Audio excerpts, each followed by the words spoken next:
அனைத்து நண்பர்களுக்கும் என் இனிய நண்பர்கள் வணக்கத்தை தெரிவித்துக் கொள்கின்றேன். இன்றைய காலகட்டத்தில் நம்ம பேச வேண்டியது முக்கியமான ஒன்று. பள்ளிக்கூடம் செல்லும் மாணவர்கள் காலையில் எந்திரிச்சதை என்ன ஃபீல் பண்ணுறாங்க அப்படின்னு பார்த்தீங்கன்னா, புஸ்தக பையை தூக்கி சுமக்க முடியல.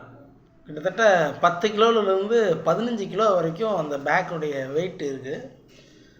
அதனால் என்ன செய்கிறாங்கன்னா, ரொம்ப கஷ்டப்படுறாங்க பிள்ளைங்க. ரொம்ப டயர்டாகிடுறாங்க, தூக்கிட்டு போகிறதுக்கே டயர்டாகிடுறாங்க. நான்லாம் என்னுடைய குழந்தைகளுக்கு 2 குழந்தைகளுக்குமே ஒரு 850 900 அளவுக்கு அந்த அமௌண்ட் வர்ற அளவுக்கு நான் ஒரு 2 பேக்கு ஆளுக்கு ஒன்று வாங்கி கொடுத்தேன். கிட்டத்தட்ட வாங்கி கொடுத்து 2 மாதம் தான் அது. அந்த ஷோல்டரில் இருக்கக்கூடிய அந்த வாரை பிஞ்சு போச்சு, அந்தளவுக்கு வெயிட் இருக்குது. இதை ஏன் சொல்கிறேன்னா, நான் இன்றைக்கு டிவி நியூஸ் பார்க்கும்போது கேரளா அரசு என்ன செஞ்சுருக்காங்கன்னா, புத்தக பை அந்த புத்தக சுமையை குறைக்கிறதுக்கான ஒரு ஒரு நாம்ஸ் அறிக்கையை வெளியிட்டிருக்காங்க. அடுத்து வரும் காலகட்டத்தில் இது விரைவில் அமுல்படுத்தப்படும். வாரத்தில் 4 நாள் பையே தூக்கிட்டு போக வேண்டிய அவசியமே கிடையாது அப்படிங்கிற அறிவிப்புலாம் வெளியிட்டிருக்காங்க. ரொம்ப மகிழ்ச்சியாக இருக்குது. கிட்டத்தட்ட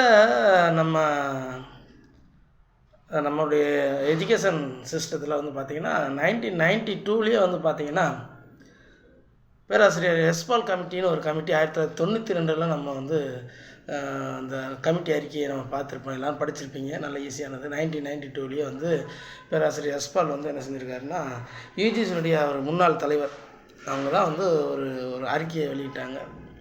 அந்த அறிக்கையினுடைய முக்கியமான நோக்கம் என்ன அப்படின்னு பார்த்திங்கன்னா, அந்த மாணவருடைய புத்தக சுமையை குறைப்பது.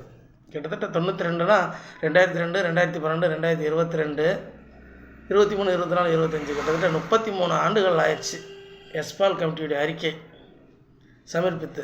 அதில் நிறைய விஷயங்கள் சொல்லியிருப்பாங்க. பாட சுமை, பாடத்திட்டம் லென்த்தாக இருக்குது. அப்புறம் பார்த்திங்கன்னா, இப்போ இருக்கிற நடைமுறை சூழ்நிலைக்கு தகுந்தவாறு கரிக்குலம் சரியாக இருக்க மாட்டேங்குது, அந்த பாடத்திட்டம் சுருக்கணும், அப்படிலாம் நிறைய விஷயங்கள் சொல்லியிருக்காரு. அதில் ஒரு முக்கியமான விஷயம் அப்படின்னு பார்த்திங்கன்னா, இந்த